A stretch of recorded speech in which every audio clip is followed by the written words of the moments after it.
আসসালামু আলাইকুম। চলে আসলাম 125 সিসি রেজেট আর স্কুটার বাইক। নতুন একটি ফিউচার আছে বাইকে। আমি এটা সম্পূর্ণ ভিডিও লাস্টে শেয়ার করব। সার্ভিসের জন্য আমি র্যামি আমার টেকনিশিয়ানকে হ্যান্ডওভার করে দিয়েছি। বাট আমার ভিডিও যারা নিয়মিত দেখেন, যদি আপনাদের কাছে আমার কথা ভালো লাগে অথবা আমার কাজ দেখতে ভালো লাগে তাহলে অবশ্যই লাইক কমেন্ট শেয়ার দেবেন।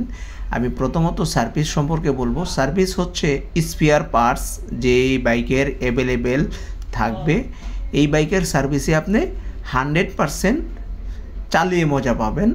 মূলত স্পেয়ার পার্টস না থাকলে আপনি বাইকের সার্ভিস ভালো পাবেন না, এটা কিন্তু স্বাভাবিক। আমরা কিন্তু বাইকের সার্ভিস সম্পর্কে বুঝি স্পেয়ার পার্টস যদি থাকে বাইকের 100% সার্ভিস পাবেন।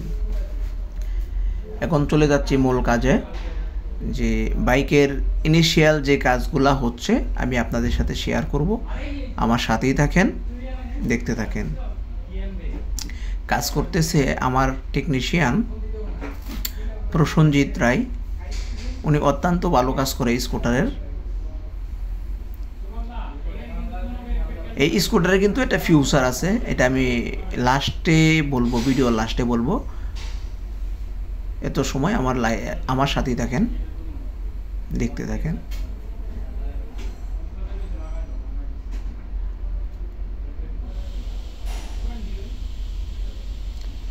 সিটটা খোলা হচ্ছে।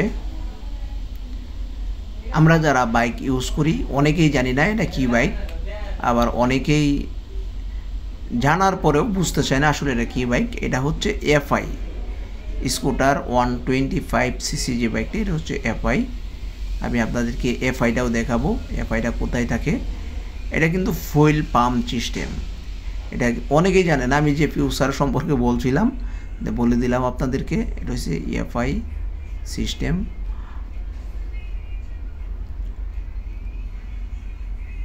এই যে এটা হচ্ছে এফআই, যেটা আপনারা বুঝেন এফআই। এই যে ফুল ইন্ডেক্টর, আমি হাত দিয়ে আপনাদেরকে দেখাচ্ছি।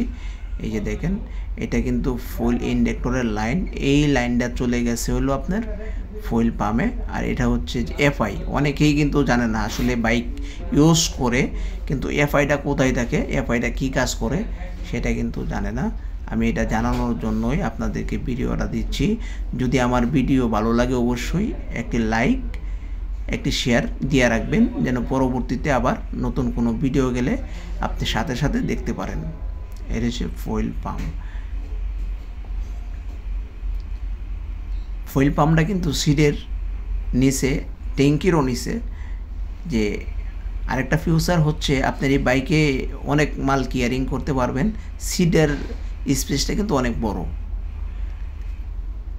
এটা সামনের চাকা, এই সামনের চাকার কেলিবার যেটা আছে, এটার কেলিবার, আর এটার যে আপনার সেলোটো বাইক আছে 125 সিসি, ওটার কেলিবার আর এটার কেলিবার সেম কেলিবার। এটা হচ্ছে ব্রেক প্যাড। দেখেন ব্রেক প্যাড, এটা খাঁজ কাটা আছে। এই খাঁজ কাটা যখন শেষ হয়ে যাবে তখন ব্রেক প্যাডটা অবশ্যই রিপ্লেস করে নেবেন। 100% ভালো সাপোর্ট পাবেন ব্রেক প্যাড থেকে। তো অবশ্যই এতক্ষণ আমার সাথে থাকবেন।